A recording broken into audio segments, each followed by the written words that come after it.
You grew up in Los Angeles and you're the daughter of Salvadorian immigrants. Mhm. And your parents were not only immigrants, but they were unaccompanied youth on their trip to this country. Mhm. How did your upbringing and your parents' experience shape the person that you are today? Yeah. That is like the single most important question, I think, to the trajectory of my career. I grew up knowing I was the daughter of Salvadoran immigrants, and that was pretty much it. For people that know the history of Salvadoran migration or Central American migration broadly, I would say it is a history sort of cloaked in silence Mm, because of the reasons of people's migration and also sort of the US response to the arrival of Central Americans in the US. So there are histories of civil wars and repression. And my dad talks about growing up seeing people just get shot like in front of him mm, and how that sort of desensitized his um, childhood, right? And mhm, it is something we continue to see in Central America today, but both of my parents were very much those silent first generation immigrants. We didn't really know. I'm the second of four. We sort of came out in sets, so I'm the second of the first two. mhm, My older sister and I didn't really hear a lot of migration stories. I think um, what we knew mostly is like what happened after my parents met mhm, and how our family came to be. So I didn't really know a lot about my parents' background. And I think that's what, especially being in LA, when I was at UCLA and I started to learn about Latino migration, Latino history, Latinos in Los Angeles, right? It sort of like piqued my interest of, okay, well, why do we keep hearing about Mexicans or the Chicano movement or Mexican Americans and where do Central Americans fit in there? I took one Central American in the US class at UCLA, the first time the class was ever offered there.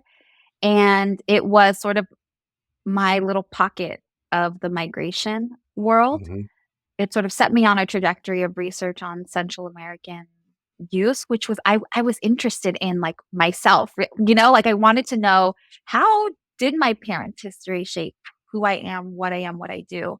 Um, so I sort of set along this research journey, and what ended up happening along the way is that I learned that my parents grew up unaccompanied in Los Angeles. Mm, I started to do my work on undocumented youth. I came to learn about unaccompanied youth in, sort of along the way. And as I went home I was living in Koreatown, went home to Orange County where my parents were living at the time. And I would tell them, you wouldn't believe these stories I'm hearing. You wouldn't believe, kids are growing up by themselves. This kid from Guatemala, this kid from El Salvador. And it was in 2014 that my dad sort of was like, well, yeah, that's kind of like, why are you surprised? That what you know how parents are, right? Like, you yeah, didn't really discover this thing. Like, we've been doing it. right. So that was very much my dad. And at the time in 2014, folks might remember that was the unaccompanied child migrant crisis at the border. It Mhm, was the year of the humanitarian crisis. So the term unaccompanied became sort of mainstream that year. And that's kind of what started to shape the conversations I was having with my parents. What do you mean? My dad was a garment factory worker at 17. He was a carpet installer at 17. He went to New York and back because he couldn't find work in LA for a while. My mom, I finally asked her, like, what about you? And as I talk about in my book, women experience a lot of interpersonal violence, gendered violence, sexual violence. So this conversation with my mom, I've only had one. It was very tear filled. mm, And I learned that a lot of what I was uncovering about young girls in LA in 2015, 2016 was very much the experience of my mom.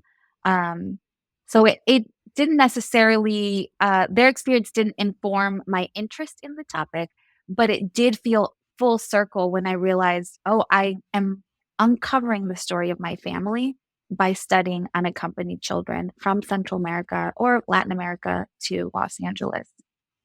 If you like that clip, go ahead and hit that like button. Don't forget to subscribe to catch up on all of our latest content.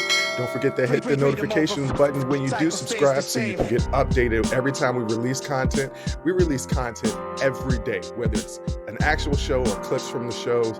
So go ahead and subscribe, like, comment. Also, don't forget our Patreon page where you can find our Talking Straight-ish and After Hours Uncensored episodes. That's patreon.com/Unsolicited Perspectives. But once again, thank you again for listening to Unsolicited Perspectives. I'm your host, Bruce Anthony, and I'm going to catch you next time.